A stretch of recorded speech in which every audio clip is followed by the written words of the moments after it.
Hey everyone, happy Wednesday. This is DJ Bauman, the host of the WWE Daily Review Show. Again, sorry, I've been really bad with actually posting my videos, but hope everyone had a great Monday and Tuesday. Um, so, Raw, how was it?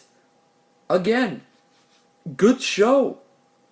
I think it really helps that Shane McMahon is actually running the show. I mean, technically it's the writers that are doing it, but at the same time, Shane being able to run the show again and introduce all these fights that are going to happen. Like, for instance, Sami Zayn got his match, his fair shot at going for the number one contender spot, but if he won, he was going to be in a triple threat with Styles and Reigns for the main event at Payback. Kevin Owens was in a number one contender match for the Intercontinental against Cesaro, and Shane announced two more matches, the Women's Championship match between Charlotte and Natalia, and then a tag team tournament to see who was going to take on the New Day at Payback. So everything built up and everything was great, and the entire show was a lot of fun. We started off with Cesaro and Kevin Owens in the first match of the night due to the fact Kevin Owens came out and said Shane was being unfair, so he demanded a title shot that night for the Intercontinental because he hadn't got his title shot yet, which is fair. Personally, I do believe that's extremely fair. And I do admit that it's a little unfair that Shane didn't let him have his title shot, but it was a lot of fun seeing him and Cesaro have a fight. I just think between Owens and Cesaro, both of them could easily beat The Miz in a fight, but for some reason I get the feeling Cesaro's going to end up losing because The Miz's wife is going to get involved in the match again. So how was the match? It was good. It could have been great, but there were some moves that were kind of But I like seeing the how athletic and all the different moves that Cesaro can pull off. Like, he gets thrown by Owens and does his flip over the rope, lands on the opposite side, and just completely attacks. And he's doing this whole running back and forth and boom, elbow shot, boom, elbow shot, boom, uppercut. So, match was a lot of fun again, and it's really entertaining to watch these two in the ring together. I can't wait to see more. And then, yeah, if anyone watched more, Kevin Owens actually got escorted out of the arena because he threatened to interfere in the match between the Sami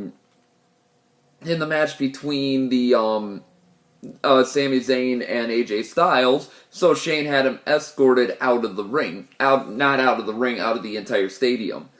The next match was the beginning of the tag team tournament between the Lucha Dragons and the Dudleys, and this was, in my opinion, an okay match overall.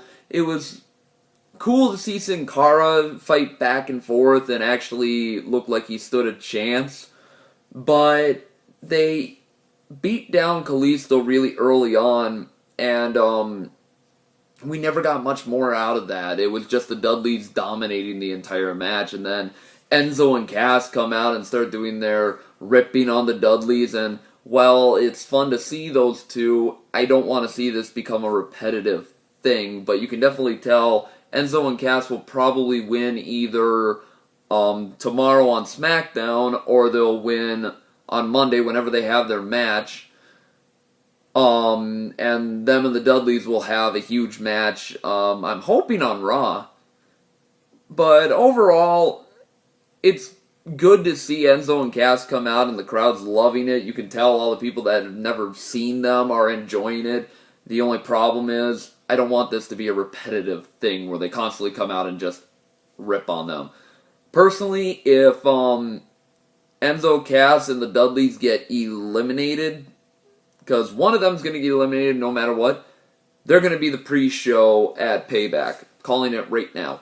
They'll be the pre-show. I'm hoping Enzo and Cass are the people that take on the New Day, but I personally think it'll probably be the Usos. Maybe. We'll see. So we move on from that, and we get Roman Reigns comes out and does his entire thing, I'm not a good guy, I'm not a bad guy, I'm the guy. Sorry, that really irritates me. And the flippin' League of Nations comes out, talks about, we got rid of the weakest link in our entire group, and yada yada yada. Roman says, yeah, bring all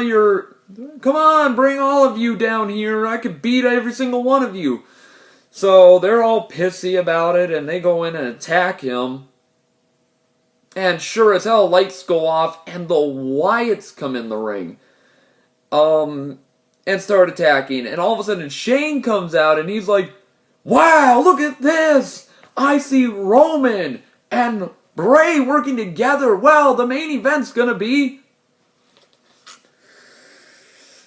a tag team main event, which I just talked about. I don't like tag team main events, but this was a little different in a way where two people who don't work well together, who've had issues together, are going to be in a tag team with each other. Still, I don't like tag team main events. Not like this anyways. Ones that don't make much sense. But overall, it was an interesting setup to get a tag team going. Next, we had Charlotte and Natalya in the Women's Championship, and this is where Dr. Phil, the guest star, came out, and he goes up to Charlotte and Ric Flair in the back and talks about how Ric Flair, her father, is holding her back by doing all the cheating and stuff and winning unfairly, and he says, you can win fairly, you don't need a win like this. So she gets pissy, leaves, and Ric Flair tries to do the woo! But frickin' Dr. Phil does it to him multiple times. So the match is going, and to everyone's obvious prediction, somehow Ric Flair interfered in the match, not to help Charlotte win this time, but to help her get a disqualification instead of a tap out, because she taps. I thought, no way! Natalya just beat Charlotte! Oh, sweet! New women's champion! No, Natalya wins via disqualification. So, again, Dr. Phil proves that, yeah, no, every time you turn around, I don't think Charlotte's won fair in a long time, actually. I think it's been a very long time since Ric Flair hasn't interfered in a match with Charlotte in it. So, I would prefer to see something change with this, because that's getting a little obnoxious too. So, the match was good, but could have been better. Next up, we had the Usos versus Curtis Axel and Heath Slater for the second match of the tag team tournament. And how was this match? Surprisingly, even though it was a social outcast, pretty good. It was good. The ending was better with the two people that showed up. I need to figure out the names again. There were two people that attacked at the end. Luke Gallows and Carl Anderson run into the ring after the Usos win. After, of course, once again, the social outcasts do their whole, woo, yeah, party! They get back in the ring and just, boom, pin, and all of a sudden here these two guys come out of nowhere and just decimate the Usos. It's like, holy crap, guys. Wow. Jeez. Okay. So that's why I think those two will... The Usos might not win anything, but we'll see. That's about what I can say.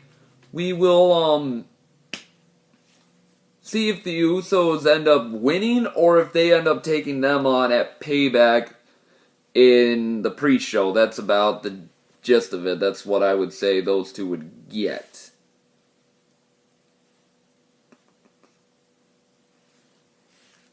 Next up, we had, without a doubt, the best match of the night, which, again, I'm putting in the amazing section.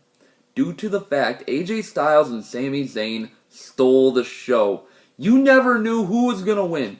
So, Shane McMahon teases a possible triple threat main event at Payback, which would have been a lot of fun with these three guys in the ring. And Styles and Zayn just dominated each other. And every time you think, oh, Styles is going to pull ahead, Sami Zayn's hitting with every special, every finisher, going for every pin he can possibly go for. It ended with Styles jumping off the top rope and hitting with a Styles splash or something like that, I guess you could say. It makes more sense with that anyways. And he ended up winning, but overall, yeah, I'm a little bummed that they would tease a triple threat, which would have been a lot of fun, but I guess they just recently had one, so they didn't want to be repetitive with that either. So overall, a little bummed with the outcome, but I guess that still leads to the Sami Zayn, Kevin Owens fight at Payback, so hopefully those two get a stipulation match, because they need one. They really do. And a stipulation between those two would be a lot of fun. But Styles, Zayn, great job. Absolutely fantastic. I loved everything about it. Next up, the Chris Jericho highlight reel. He says he's going to have a special guest. And who was his special guest? Himself. Now, I've said this before, I'm not the biggest fan of Jericho. I think he's a good wrestler, but I'm not the biggest fan of his character because even when he's a face, he's a cocky, arrogant prick. Because he sits there and thinks he's the greatest thing that's ever happened to the company, and I'm sitting there listening to him interview himself, and I'm like, oh, please, somebody come out. And I'm like, wait, somebody is going to come out. Wait a minute. All of a sudden, I'm sitting there, Ambrose is going to come out because of what he did on SmackDown. Interrupting his win. Interrupting his victory. And sure enough, Ambrose comes out and says, Shane has announced the Chris Jericho highlight reel is canceled. It is now replaced by the Ambrose Asylum. And pretty much rips on him the entire time they're in the ring, and you can tell that it's leading up to these two having a rivalry, which has been building up since SummerSlam when they were in a 6-man tag team against the Wyatts together. So personally, it's long overdue, but these two should have a really good rivalry also. Again, hoping for a stipulation match with either these two or Sami Zayn and Kevin Owens. Somebody needs a stipulation match, like cage match, hardcore match, no holds barred match, maybe even a last man standing or Iron Man match, which we haven't had in a while. But we'll see. Next up, Apollo Crews versus Adam Rose. And while I like Apollo Crews, give him a match where he's against somebody that's more of a challenge. I gotta say it. Okay, I'm not gonna give it a poor, I'm gonna give it an okay. I just want to see Apollo Crews fight a guy who's actually a challenge, because Adam Rose in the Social Outcast? No, again, Bo Dallas tries interfering and doing his thing, but Apollo Crews just sits there and acts like it's nothing. I like him. I think he's a great wrestler. I think he's going to be a great wrestler, but I want to see him fight somebody who's more of a challenge to him. Look at Baron Corbin. He's been getting people that are actually a challenge, like Ziggler last week. No, you gotta do the same thing with Apollo Crews. You can't do this. Baron Corbin is a heel, and he's actually looking like a tough heel, while Apollo Crews is a face, and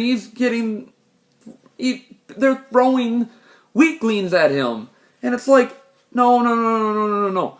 Give him somebody at least a challenge. Like, for instance, oh, I don't know, Sheamus or somebody.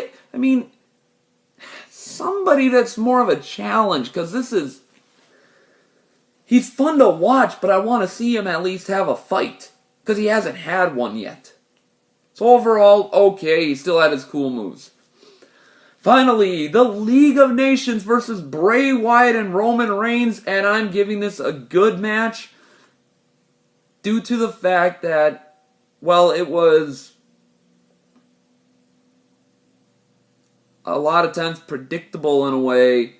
It ended with the Wyatts actually helping out Roman.